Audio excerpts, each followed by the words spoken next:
The blood on the snow was the first thing Austin Fletcher noticed that December morning in 1883. 3 drops forming a crimson trail that led away from the trading post in Reno, Nevada. He had been checking his horse's shoes when he saw the footprints, small and hurried, accompanied by those terrible red drops that spoke of injury or worse. And something in his chest tightened with a feeling he could not name. The wind howled across the snow-covered ground, already beginning to fill in those desperate tracks, and Austin knew that whoever had made them was running out of time. He was 26 years old, a ranch hand who had spent the last 8 years working cattle drives and breaking horses for the bigger spreads outside town. Austin had learned early that the Nevada winters could be brutal, and this one had brought snow that nobody had expected, a freak blizzard that had swept down from the mountains and turned the high desert into something unrecognizable. Most folks stayed inside when the weather turned like this, huddled around their stoves and praying the cold would break. But someone was out there, hurt and alone, and Austin could not ignore that. He mounted his horse, a steady bay gelding named Rusty, and turned toward the direction the footprints led. The snow was falling harder now, thick flakes that clung to his coat and hat, and he urged Rusty forward into the whiteness. The tracks were fading fast, nearly invisible in some places where the wind had scoured the ground clean. But Austin had spent enough time tracking cattle and wild horses that he could read the story the snow was telling him. Someone small, wearing worn boots with a hole in the left sole, moving fast but stumbling. The blood drops were more frequent now, and his jaw tightened. After 20 minutes of riding, Austin spotted something dark against the white landscape. A figure collapsed in the snow near a stand of juniper trees, motionless. He spurred Rusty forward and dismounted before the horse had fully stopped, dropping to his knees beside the fallen person. It was a young woman, her dark hair plastered to her face, her lips blue with cold. She wore a thin dress that was completely inadequate for this weather, and her feet were wrapped in rags inside those broken boots. Blood seeped from a gash on her forehead, and her hands were scraped raw. Austin pulled off his heavy coat and wrapped it around her, lifting her carefully. She was so light it frightened him, and when he pressed his fingers to her throat, her pulse was there but weak. He had to get her warm and fast.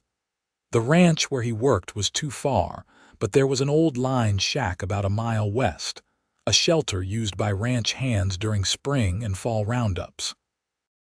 He secured the woman on his horse, mounting behind her and holding her against his chest as he guided Rusty toward the shack. The wind fought him every step, and the woman remained unconscious, her body trembling with cold even wrapped in his coat.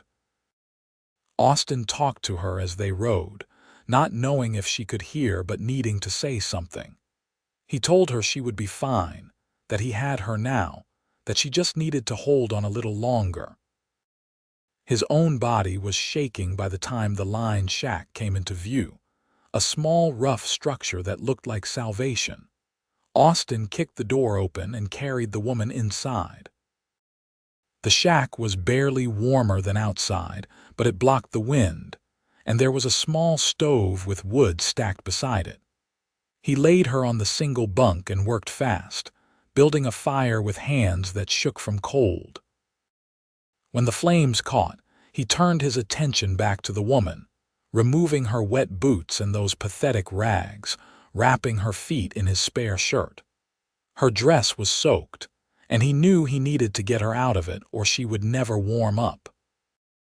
He turned his back and worked as quickly and respectfully as he could, removing the wet dress and wrapping her in every blanket he could find in the shack. There was a spare set of long underwear in his saddlebag, and he managed to get those on her, the wool several sizes too large but dry and warm. Only then did he allow himself to really look at her face. She was beautiful, even unconscious and pale. Young, probably around 20 or 21, with delicate features and thick lashes that lay against her cheeks. The cut on her forehead had stopped bleeding, and Austin cleaned it carefully with water he melted from snow, then bandaged it with a strip torn from an old towel. Her hands told a story of hard work, calloused and scarred, and he wondered what had brought her out into a blizzard wearing nothing but a summer dress. The fire warmed the small space slowly, and Austin sat beside the bunk, monitoring her breathing. He rubbed her hands and feet gently, trying to restore circulation, and after what felt like hours, her eyes finally fluttered open. They were green, the color of new spring grass, and they widened in fear when she saw him. "Easy now," Austin said softly, holding his hands up. "You are safe. I found you in the snow. You were near frozen." She tried to sit up, panic clear on her face, but her body would not cooperate. Austin gently pressed her back down. "You need to rest. You have been through something terrible, I can see that, but you are safe here. I promise you that." Her voice was hoarse when she finally spoke. "Where am I?" "Line shack about 5 miles west of Reno. I am Austin Fletcher. I work for the Diamond Bar Ranch. What is your name?" She hesitated, fear and suspicion warring in those green eyes. Finally, she whispered, Katherine Sullivan." "Well, Miss Sullivan, can you tell me what happened? Why were you out in a blizzard wearing nothing but a dress?" Tears welled in her eyes and she turned her face away. "I had to run. He was going to kill me." Austin felt anger surge through him. "Who was going to kill you?" "My husband." The word came out bitter and broken. "Thomas Sullivan. I was his wife for 3 years, 3 years of hell. He got drunk tonight and came at me with a knife. I ran. I just ran. I did not even think about the cold or where I was going. I just knew I had to get away." Austin's hands clenched into fists. He had seen this before, women trapped with violent men, and it made his blood boil. "You did the right thing. A man who raises his hand to a woman is no man at all." Katherine looked at him then, really looked, as if trying to determine if he meant what he said. "You do not know him. He will come looking for me. Thomas does not let go of what he thinks belongs to him. Then he will have to go through me." The words came out harder than Austin intended, but he meant everyone. "No man is going to hurt you while I am around." Something shifted in Katherine's expression, a flicker of hope quickly buried under years of fear. "You do not understand. Thomas is connected.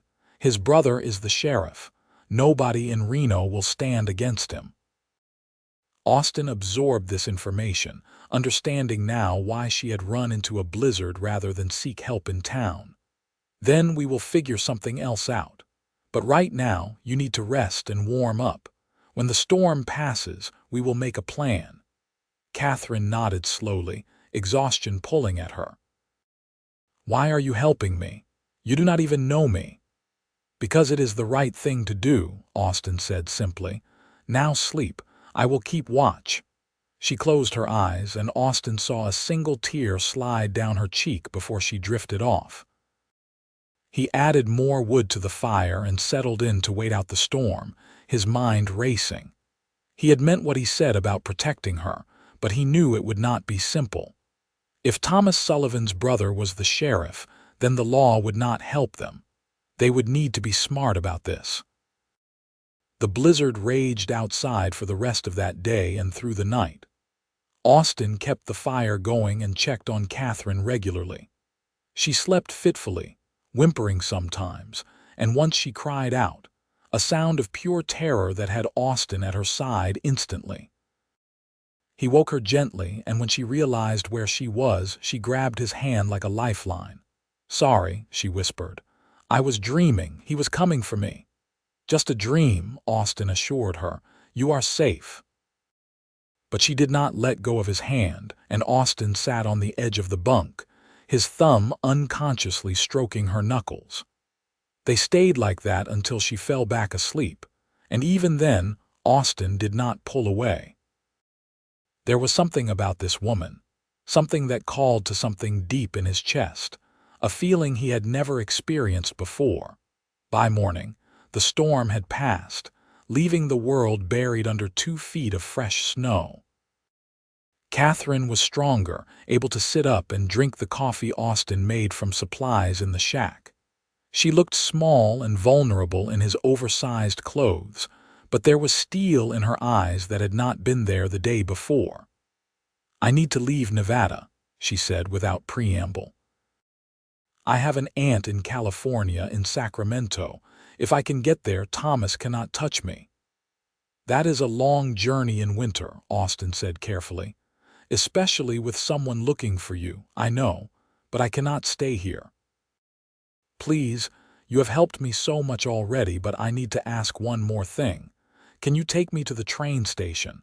If I can get on a train heading west, I can disappear." Austin thought about this. The train station in Reno is too obvious. Thomas will be watching it. But there is a stop in Verde about 15 miles west. It is smaller, less likely he will think to check there right away. Hope lit Katherine's face. "You would do that for me. I said I would help you, and I meant it."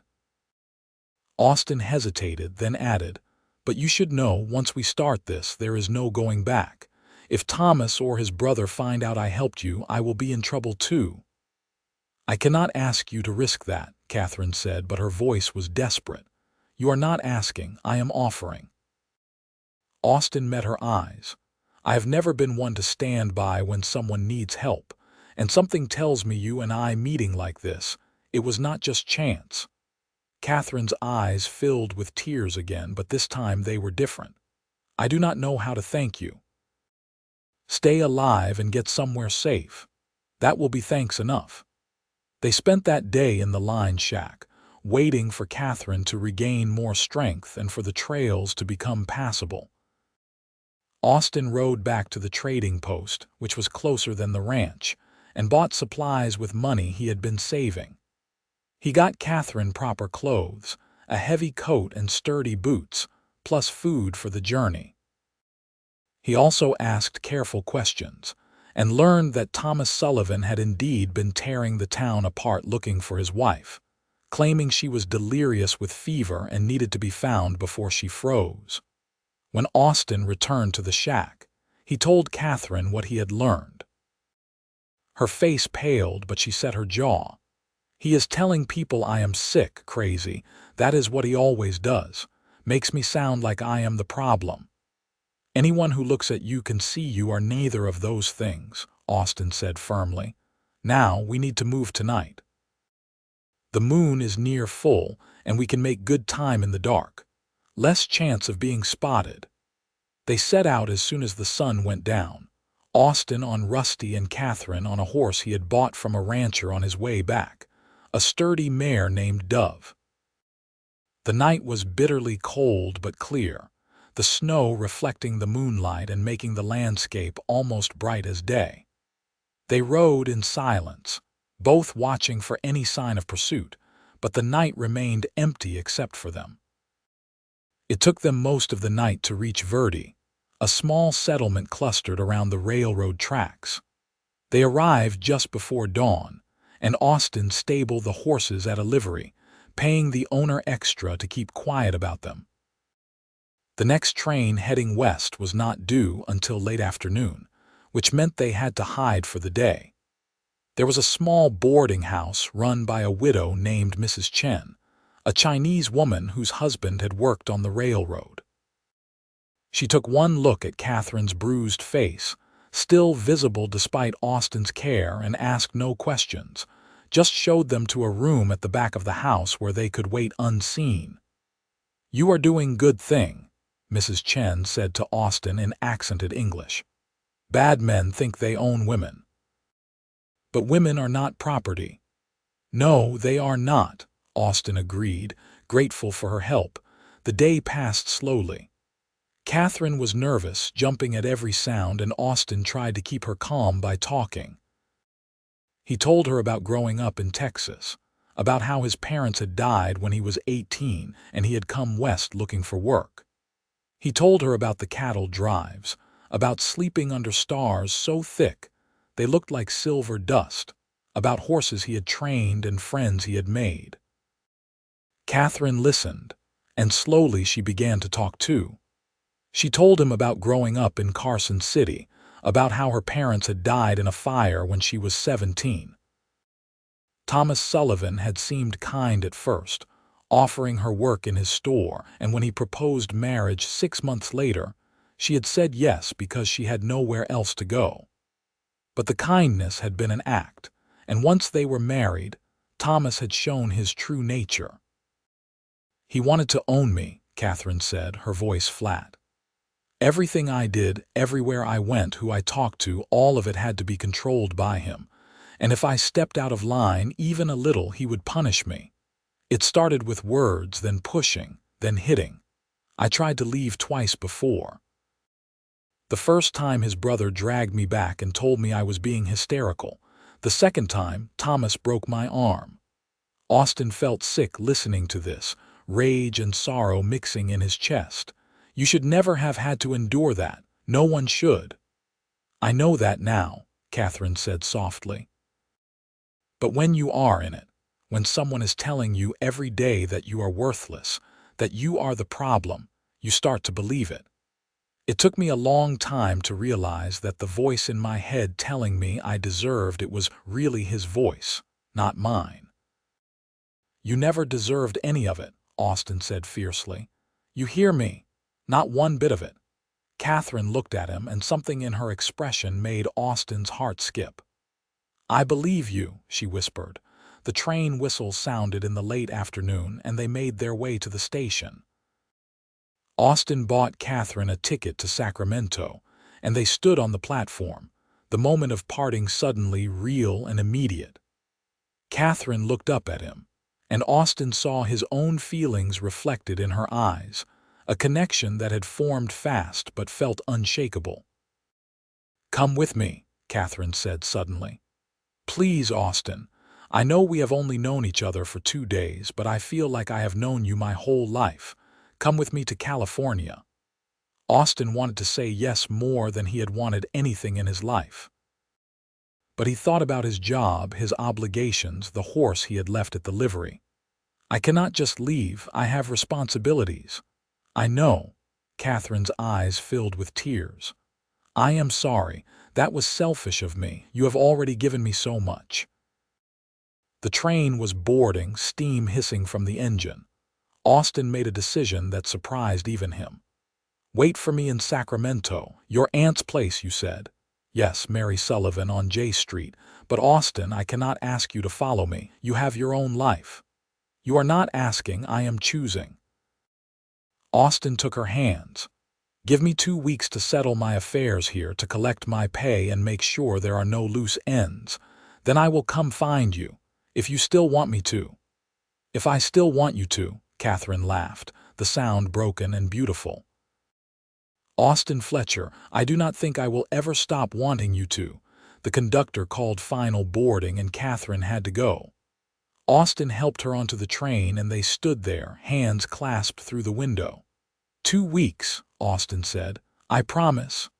"I will be waiting," Katherine said. The train pulled away, and Austin stood on the platform watching until it disappeared around a curve. His chest felt hollow, but also full, an impossible contradiction. He had known this woman for less than 3 days, but already she had changed something fundamental inside him.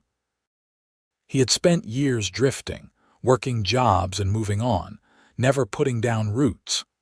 But Katherine Sullivan had looked at him and seen something worth staying for, and he realized he had been looking at her the same way. The ride back to Reno was long and cold, but Austin barely noticed. His mind was full of plans, of what he needed to do before he could head to California. He needed to collect his wages from the ranch, sell his few possessions, and make sure Thomas Sullivan had no reason to connect him to Katherine's disappearance. It would take careful handling, but Austin was determined. When he reached the Diamond Bar Ranch, the foreman, a grizzled man named Pete, took one look at him and said, "You look like a man who has seen something that changed him." Maybe I have, Austin admitted. Over the next week, Austin worked his notice and prepared to leave. He kept his ears open for news about Katherine Sullivan, and what he heard made him glad she was far away. Thomas had been raging around town, threatening anyone he thought might have helped her, but without his brother's official support, there was little he could do. The sheriff had quietly suggested that perhaps Thomas should let his wife go, that her running away was message enough, but Thomas had refused to listen. Austin stayed out of sight as much as possible, working the far pastures and avoiding town. He collected his wages, sold his saddle and most of his gear, keeping only what he could carry. Rusty he decided to keep, knowing he would need a good horse in California. On his last night at the ranch, Pete called him aside. "I do not know what you are mixed up in, son, but be careful." Thomas Sullivan was in town today asking about any ranch hands who have quit recently. His brother might be backing off, but Thomas himself is still hunting. "I appreciate the warning," Austin said. "I will be careful." "This about a woman?" Pete asked, a knowing look in his eye. Austin hesitated, then nodded. "A good woman who needed help.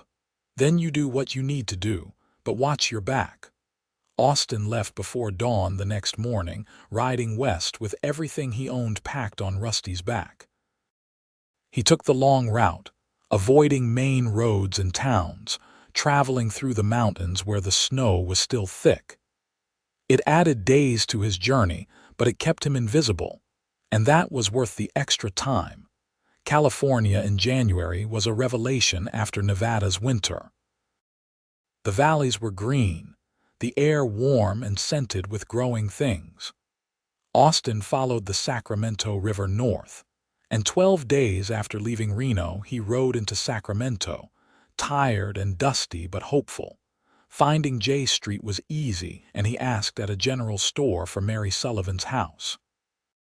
The clerk, a young man with friendly eyes, gave him directions, and Austin rode through streets that were busier than anything he had seen in Nevada.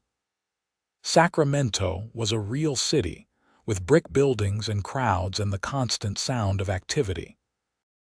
Mary Sullivan's house was a neat, 2-story painted white, with a garden in front that even in winter looked well tended. Austin tied Rusty to the fence and walked up to the door, his heart pounding harder than it had during any cattle stampede. He knocked, and after a moment an older woman opened the door. She had Katherine's green eyes, and Austin knew he had the right place. "Can I help you?" she asked, polite but cautious. "My name is Austin Fletcher, madam. I am looking for Katherine Sullivan. She said she would be here." Mary's eyes widened. "You are Austin. Come in quickly." She pulled him inside and shut the door, and Austin found himself in a comfortable parlor.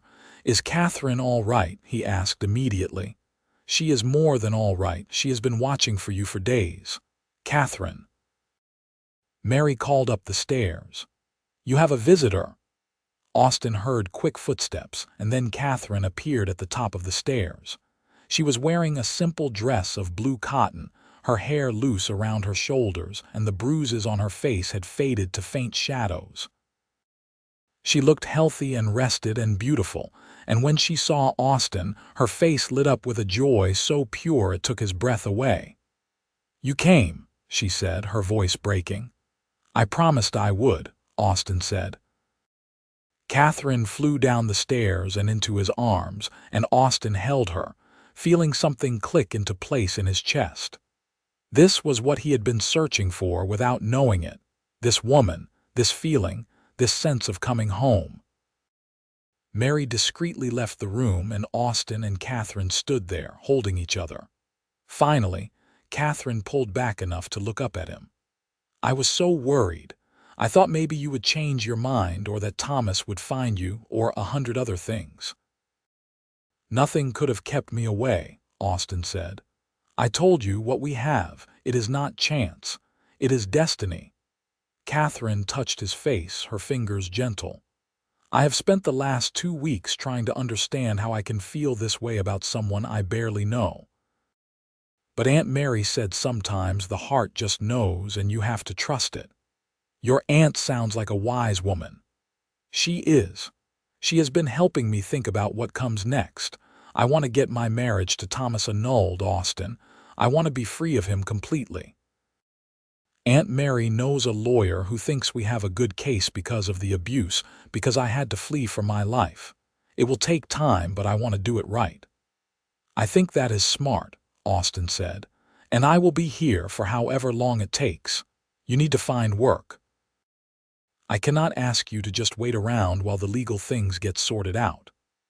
I was thinking about that on the ride here. Sacramento is growing. Lots of new ranches starting up in the valleys. I can find work with horses, breaking and training. It is what I am good at. Over the next few weeks, that was exactly what Austin did. He found work with a rancher named John Hartford who was building a horse breeding operation outside the city.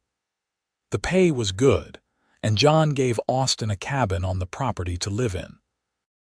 It was small but comfortable, and Austin spent his free time fixing it up, painting the walls and repairing the porch, imagining a future where Katherine might share it with him.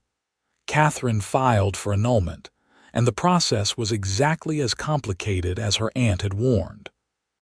Thomas contested it, of course, sending angry letters through his lawyer claiming that Katherine was his legal wife and had abandoned him without cause. But Katherine's lawyer, a sharp woman named Elizabeth Moore, built a case based on the testimony of neighbors who had heard Katherine's cries, a doctor who had treated her for a broken arm, and Katherine's own detailed account of the abuse. Austin accompanied Katherine to every legal meeting, sitting beside her and holding her hand when the testimony got difficult. He saw her cry, saw her angry, saw her stronger than he had imagined anyone could be. And through it all, what had started as a connection forged in crisis deepened into something richer and more real. They courted properly, with Austin coming to Mary's house for dinners and taking Katherine on walks through the city. They talked about everything, learning each other's histories and dreams and fears. Katherine told him she had always wanted to learn to read better, that her education had been cut short when her parents died. Austin, who had learned to read from his mother and loved books, began teaching her, and they spent evenings with Katherine sounding out words while Austin corrected gently and praised her progress. In return, Katherine taught Austin to cook more than the basic trail food he had survived on for years. She was an excellent cook, and she laughed at his clumsy attempts to knead bread, but she was patient, showing him again and again until he got it right. These small domestic moments felt precious to Austin, a glimpse of the life they could build together. Spring came to California, and the valleys exploded with wildflowers. Austin's work with John Hartford was going well, and he had earned a reputation as a man who could gentle even the most difficult horses. He was making good money, enough to start saving for the future. Katherine was working too, helping her aunt with a sewing business, and between them, they were building something solid. The annulment finally came through in May, 6 months after Katherine had fled into a Nevada blizzard. The judge ruled that the marriage had been contracted under duress and maintained through violence, and that Katherine Sullivan was legally free of Thomas Sullivan. When the ruling came, Katherine cried from relief, and Austin held her and thought about what he wanted to ask her. He waited until a Sunday afternoon when he took Katherine on a ride outside the city. They rode to a hilltop overlooking the valley, the land spreading out green and gold below them, the river a silver ribbon in the distance. Austin helped Katherine down from her horse and led her to a spot where the grass was soft. "I have been thinking," he said, his heart pounding, "about the day I found you in the snow, how your footprints were fading and I followed them anyway. I have never believed much in fate, but Katherine, I think we were meant to find each other." Katherine's eyes were soft. "I think so too." Austin took her hands. "I know we have not known each other long. 7 months is not a lifetime. But I have never been more sure of anything than I am of this. Of you, of us. Katherine Sullivan, would you do me the honor of becoming my wife?" Katherine's breath caught and tears spilled down her cheeks, but she was smiling. "Yes. Yes, Austin, I will marry you." Austin pulled her into his arms and kissed her, and it felt like the beginning of everything. They were married a month later in Mary's garden, with John Hartford and Elizabeth Moore, and a few other friends they had made standing witness. Katherine wore a dress she and Mary had made, simple white cotton with lace at the collar, and Austin wore his best clothes, freshly cleaned and pressed. The ceremony was short and sweet, and when the minister pronounced them husband and wife, Austin kissed Katherine with a tenderness that made Mary cry happy tears.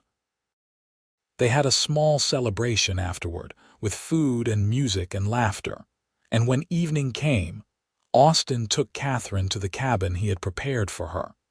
He had spent weeks making it perfect, with curtains Katherine had sewn, furniture he had built or bought, and wildflowers in every room.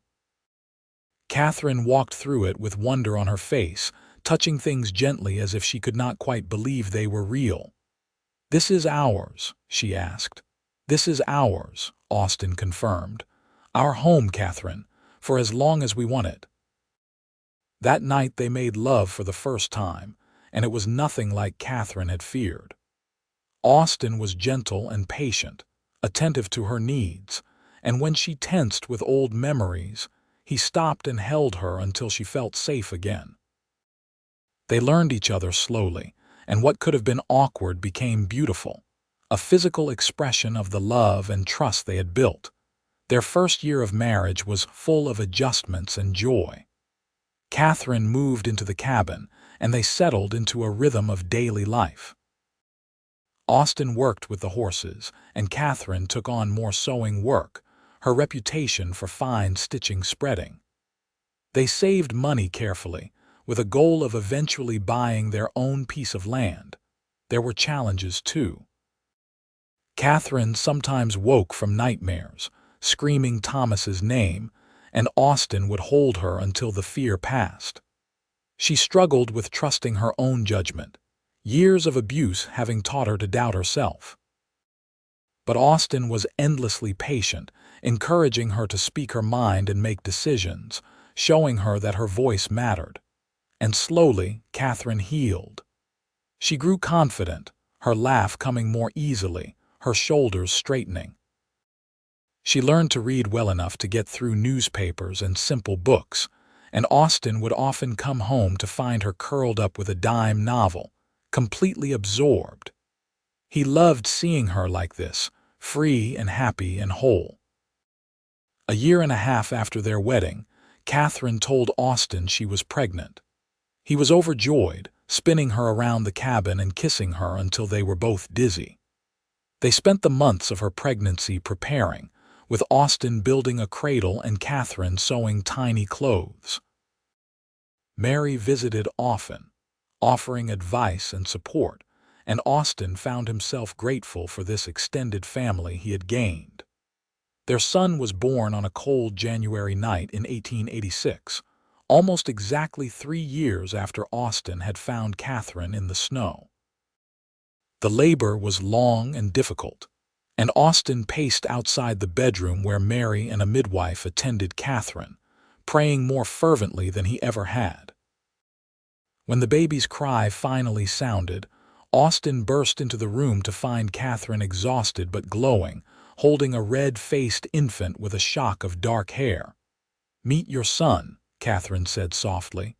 Austin touched the baby's tiny hand, overwhelmed with emotion. "He is perfect. You are perfect." They named him Adam, after Austin's father, and Adam Fletcher proved to be a loud, hungry, demanding baby who nonetheless captivated his parents completely. Austin discovered that he loved fatherhood, loved the weight of his son in his arms, loved watching Katherine nurse him and sing him lullabies. The cabin felt fuller, warmer, more like a home than ever. When Adam was 6 months old, John Hartford called Austin into his office with a proposal.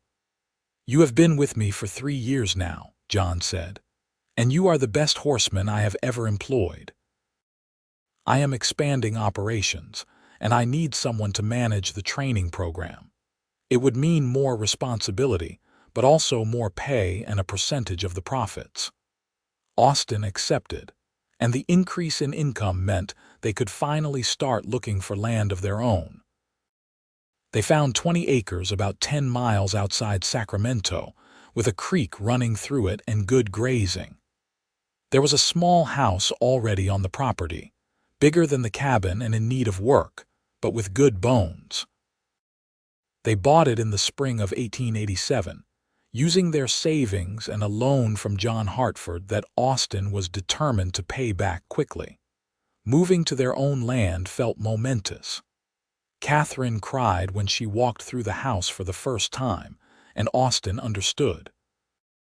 This was truly theirs, a place no one could take from them, where they could build the life they had dreamed of. They spent months fixing up the house, with Austin doing repairs, and Katherine making it beautiful with paint and fabric and her own touches. Austin started his own horse training business, working for local ranchers and building a reputation. Katherine started a small vegetable garden and took in sewing work from women in Sacramento. Adam grew into a toddler, running around the property and getting into everything, and the house rang with his laughter. 2 years later, Katherine gave birth to their second child, a daughter they named Alice. She was quieter than Adam had been, with Katherine's green eyes and Austin's stubborn chin. Adam was fascinated by his baby sister, insisting on helping with everything, and Austin and Katherine often exchanged amused glances at their son's serious attempts to be useful. Life settled into a good rhythm. The horse training business grew, and Austin hired a young man named Daniel to help with the work. Katherine's sewing expanded into making clothes for a dress shop in Sacramento, her designs sought after by the city's growing population. They paid off the loan to John Hartford and began expanding their land, buying another 40 acres from a neighbor who was moving east. In 1891, when Adam was 5 and Alice was 2, Katherine told Austin she was pregnant again. This time the pregnancy was harder, and Katherine was often sick and exhausted. Austin worried, but the midwife assured him this sometimes happened with third babies. Their third child, another son they named Andrew, was born on a warm summer evening, smaller than his siblings but healthy and strong. 3 children kept them busy, the house always full of noise and activity. Austin built additions to the house, adding bedrooms and a larger kitchen. Katherine hired a young woman from town to help with the housework and children, a cheerful girl named Emma who quickly became part of the family. They were prosperous and happy, their lives full in ways Austin had never imagined possible. But life was not without its sorrows. Mary Sullivan died peacefully in her sleep in 1893, and Katherine grieved deeply for the aunt who had taken her in and given her a safe place to heal. They buried her in Sacramento, and Katherine planted a rose bush at her grave, tending it every time they visited the city. And in 1895, word reached them from Nevada. Thomas Sullivan had died in a bar fight, drunk and angry, stabbed by a man he had been threatening. The news came in a letter from Elizabeth Moore, who had maintained correspondence with Katherine over the years. Katherine read the letter silently, then handed it to Austin. "How do you feel?" Austin asked carefully. Katherine thought for a long moment. "I do not feel glad he is dead. But I feel free, completely free in a way I have not felt since I was a girl. He cannot hurt me anymore, not even in my nightmares. Does that make me a bad person?" It makes you human, Austin said, pulling her close. You survived him, Katherine. You built this beautiful life despite everything he did to you. That is what matters. That night, Austin held Katherine as she cried, releasing years of fear and anger and pain. And when the tears finally stopped, she looked up at him with clear eyes. Thank you for finding me. Thank you for following those footprints in the snow. Thank you for leaving them, Austin said. Thank you for fighting to survive so I could find you. The years continued to pass, marked by the growth of their children and their business. Adam grew into a serious boy who loved working with the horses like his father. Alice was creative and bright, always drawing or making up stories. Andrew was adventurous, constantly exploring the property and coming home dirty and happy. Austin and Katherine grew older together, lines appearing around their eyes, gray threading through their hair. But the love between them never faded. If anything, it deepened, becoming something comfortable and essential and endlessly renewable. They still held hands when they walked, still kissed hello and goodbye, still found moments to be alone together despite the chaos of raising 3 children and running a business. In 1900, when Adam was 14, he told his parents he wanted to be a veterinarian. Austin and Katherine were surprised but supportive, and they began saving for his education. Alice, at 12, was already talking about becoming a teacher, and they encouraged that too. Andrew, at 9, changed his mind about his future every week, but they figured he had time to decide. One evening in late autumn, after the children were in bed, Austin and Katherine sat on the porch of their house, watching the sun set over their land. The fields were golden with late-season grass, and the horses grazed peacefully in the pasture. It was a scene of profound contentment, the product of 17 years of hard work and love.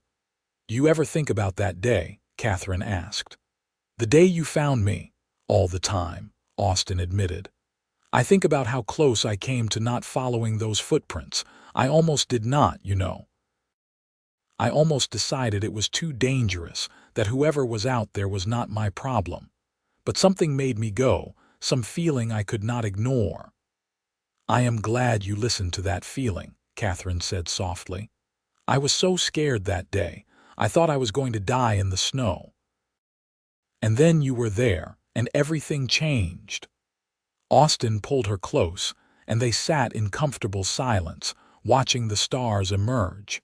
Their lives had not been perfect or without struggle, but they had built something real and lasting.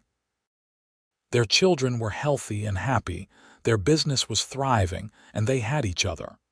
It was more than Austin had ever dared to hope for when he was a drifting ranch hand in Nevada.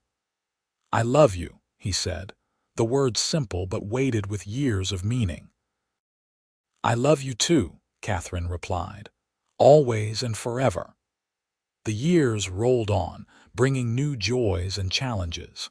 Adam did indeed become a veterinarian, graduating from school in San Francisco and returning to open a practice in Sacramento. He married a sweet woman named Sarah, and they gave Austin and Katherine their first grandchild, a girl named Katherine after her grandmother, in 1906. Alice became a teacher, working in the Sacramento school system and meeting a fellow teacher named Robert whom she married in 1908. Andrew, after trying various occupations, discovered he had a talent for working with wood and became a furniture maker, his pieces sought after for their quality and beauty. Austin and Katherine slowed down as they aged, hiring more help for the horse business and the house.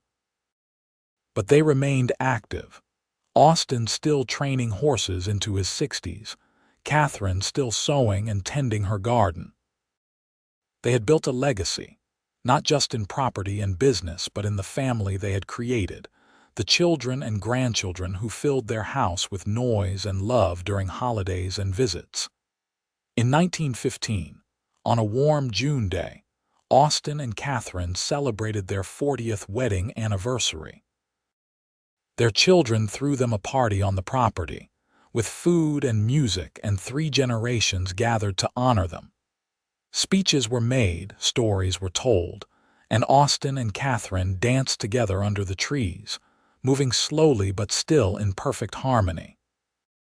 As the sun set and the party began to wind down, Austin led Katherine away from the crowd to a quiet spot overlooking the creek. The water babbled over stones, and the air smelled of grass and wildflowers. They sat on a bench Austin had built years ago, carved with their initials and the date of their wedding. 40 years, Katherine marveled. Sometimes it feels like yesterday, and sometimes it feels like we have always been together. We have built a good life, Austin said. Better than I ever imagined when I was following those footprints in the snow. Katherine leaned against him, and Austin wrapped his arm around her shoulders. They had weathered so much together, had survived hardship and loss, had built something beautiful from the ashes of Katherine's past. And through it all, the love that had sparked in a lined shack during a blizzard had burned steady and true. "You know what I think about sometimes?" Katherine asked.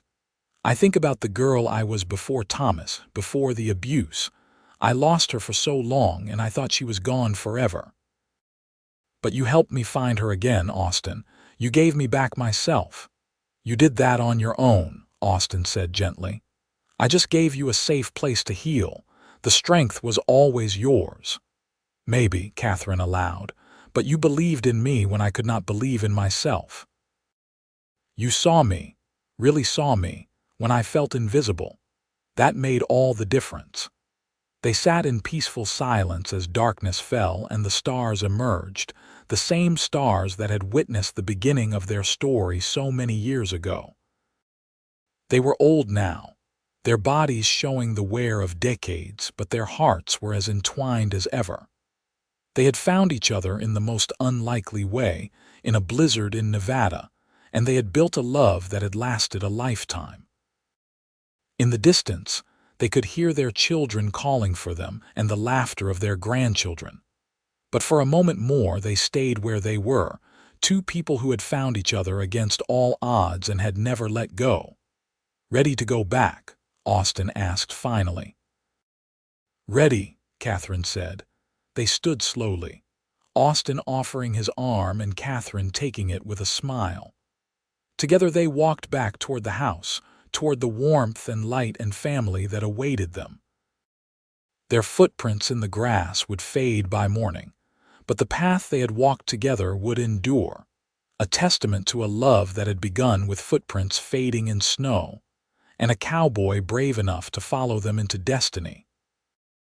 The party continued late into the night, with music and dancing and stories told around a bonfire.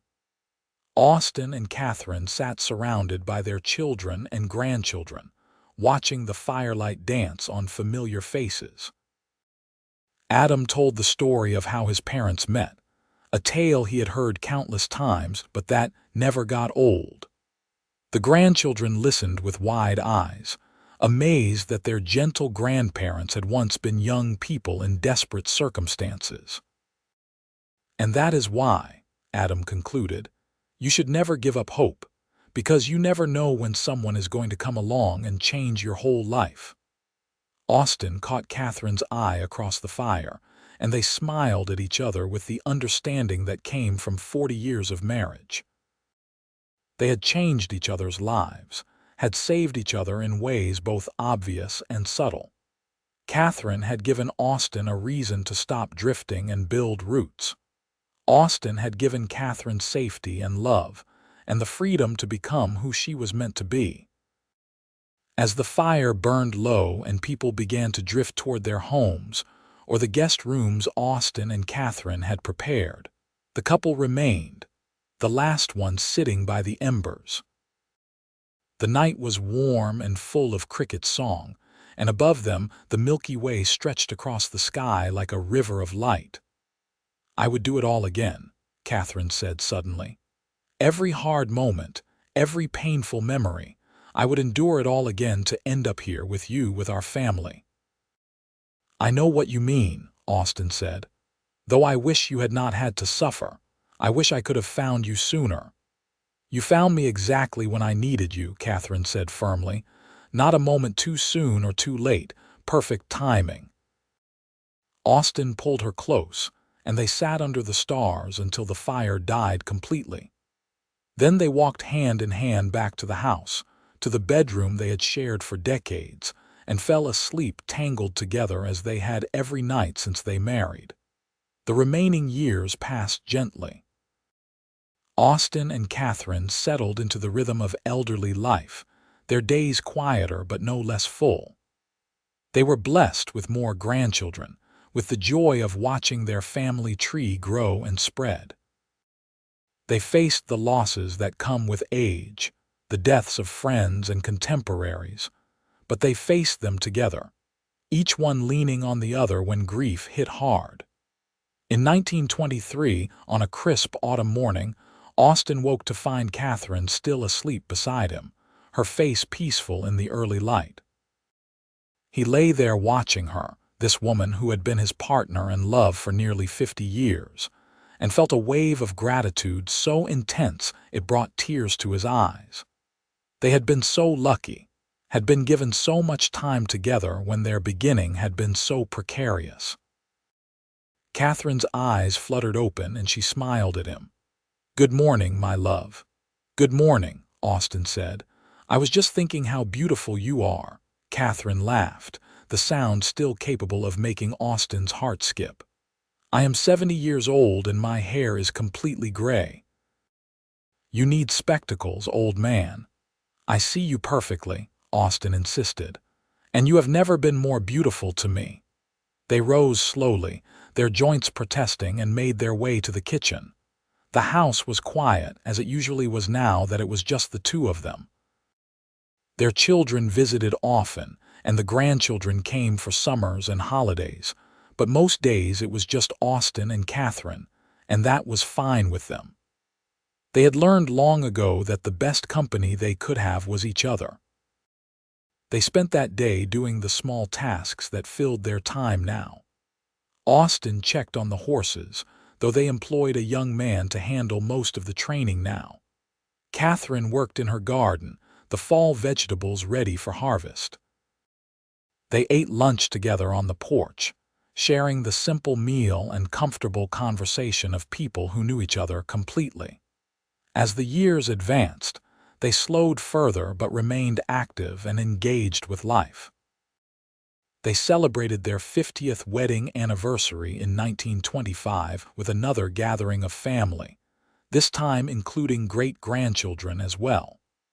The party was smaller than the one for their 40th anniversary, some of their contemporaries having passed on, but it was no less joyful. Austin gave a short speech, his voice wavering slightly with age but still strong with emotion. 50 years ago, he said, I married the woman I found in a snowstorm. I followed her footprints because something told me I needed to, and it was the best decision I ever made. Katherine has been my partner, my best friend, my love for half a century. She has made my life richer and fuller than I ever thought possible. I thank God every day that those footprints led me to her. Katherine cried openly, and when Austin finished, she stood and kissed him to the applause and cheers of their family. They danced again that night, moving carefully but with the same connection they had always shared, and everyone watching could see the depth of love between them. The years after that were golden, tinged with the melancholy that comes from knowing time is finite. Austin and Katherine spent their days simply, enjoying each other and their family, grateful for every sunrise they witnessed together. They talked often about their lives, revisiting memories and laughing about things that had seemed so serious at the time. "Remember when Adam tried to train that wild colt and ended up in the water trough?" Katherine would say, and they would laugh until they cried. "Remember the time Alice cut her own hair right before the church social?" Austin would counter, and they would laugh again. The memories were endless, a lifetime of shared experiences that bound them together more surely than any legal document. They had built a history together, had created a legacy in their children and grandchildren, and the land they had cultivated. Their love story had started with desperation and rescue, but it had grown into something transcendent and enduring. In the winter of 1928, when Austin was 72 and Katherine was 70, they faced their greatest challenge. Katherine fell ill with pneumonia, and for weeks she hovered between life and death. Austin barely left her bedside, holding her hand and talking to her, even when she was too weak to respond. Their children took turns sitting with them, and the doctor came daily, but everyone knew the outcome was uncertain. Austin prayed more in those weeks than he had in his entire life. He was not ready to let Katherine go, could not imagine a world without her in it. They had been together for so long that he did not know who he would be without her. She was woven into every part of him, and the thought of losing her was unbearable. But Katherine was strong, had always been a fighter. Slowly, painfully, she began to improve. The fever broke, the cough eased, and color returned to her cheeks. After a month, she was sitting up in bed, scolding Austin for hovering and insisting she was fine. Austin did not care that she was irritated with him. He was just grateful she was alive. "You scared me," he told her one night after she had fully recovered. "I scared myself," Katherine admitted. "But I am not ready to leave you yet, Austin Fletcher. We have more time together, I can feel it." And they did have more time, years that they treasured as the precious gifts they were. They celebrated their 55th anniversary, then their 56th, each one a triumph and a blessing. They grew frailer, needed more help with daily tasks, but their minds remained sharp and their love remained constant. In the spring of 1930, on a morning that was bright and warm with promise, Austin and Katherine sat together in their garden. The roses were blooming, the air sweet with their scent, and birds sang in the trees Austin had planted decades ago. They held hands, watching the sunlight filter through the leaves, at peace with themselves and each other and the world. "It has been a good life," Katherine said softly. "The best life," Austin agreed. "I have no regrets," Katherine continued. "Not one. Every moment with you has been a gift." "I feel the same," Austin said. "You were my destiny, Katherine. The moment I saw those footprints in the snow, my life changed. You changed me, made me better, gave me purpose and love and a family. I would not trade a single day of our life together."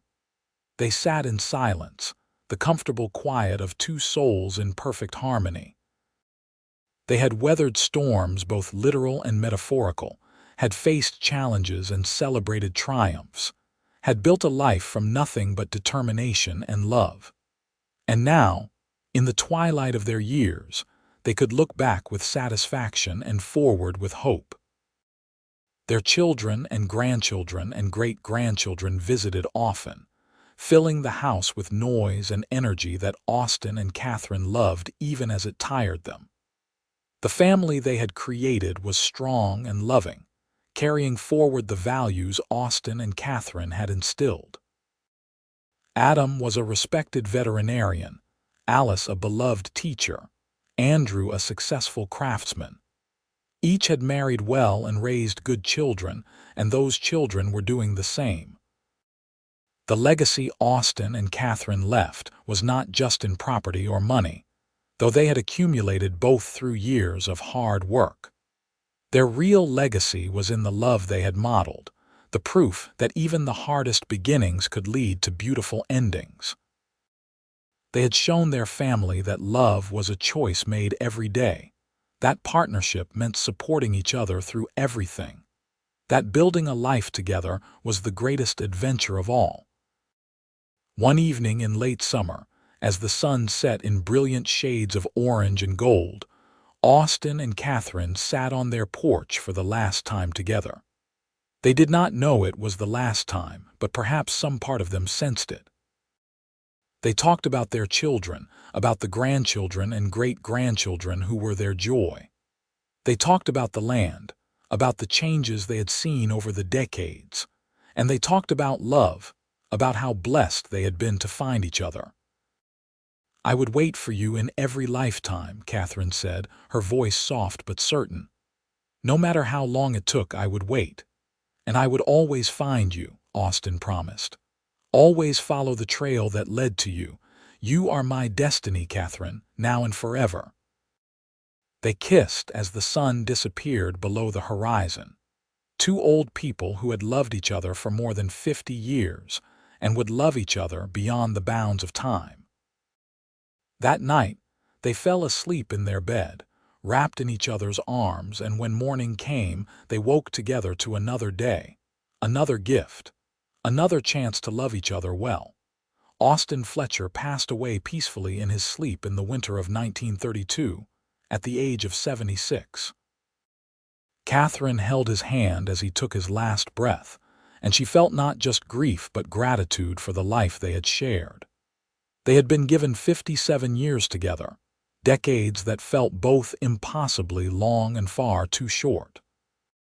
She buried him on their land, under an oak tree where they had often sat together, and she visited him there every day, talking to him as if he could still hear her. Katherine lived for 2 more years, surrounded by family who loved her fiercely. She told their story often, wanting to make sure the grandchildren and great-grandchildren understood the foundation on which their family was built. She showed them the place in Nevada where Austin had found her, making a pilgrimage there with Adam driving her. She stood in the snow, now an old woman, and remembered the terrified girl she had been, and thanked God for the cowboy who had followed her footprints. Katherine Sullivan Fletcher died in her sleep in early 1934, at the age of 76, the same age Austin had been when he passed. Her children found her in the morning, peaceful and smiling, and they knew she had gone to join her beloved husband. They buried her beside Austin, under the oak tree, and carved both their names into a single headstone. At the funeral, Adam told the story one last time, of how his father had followed footprints fading in snow and found his destiny. He told it with tears streaming down his face, and every person listening understood that they were witness to a love story for the ages. Austin and Katherine had shown them all what love could be when it was nurtured and protected and cherished every single day. The land Austin and Katherine had built stayed in the family, passed down through generations. The house was maintained and expanded, and the horse training business continued, run by Adam's son, and then his son's son. The garden Katherine had planted was tended by her daughters and granddaughters, the roses blooming year after year in testament to her care. The oak tree under which Austin and Katherine rested grew tall and strong, sheltering their graves and standing as a monument to their love. And on cold winter nights, when snow fell rare and precious over the California Valley, family members would gather and tell the story of the cowboy who followed footprints in snow and found his destiny. They would talk about Austin's courage and Katherine's strength, about the love that had sustained them through 57 years of marriage and beyond. Children would listen with wide eyes, and adults would cry, and everyone would feel the echo of that great love, a love that had started with desperation but had grown into something eternal. The footprints Austin followed that December morning in 1883 had long since faded from the snow. But the path they had marked, the journey they had started that would never fade, it lived on in every descendant who loved bravely, in every couple who chose each other every day, in every person who believed that following your heart, even into a blizzard, could lead you to your destiny.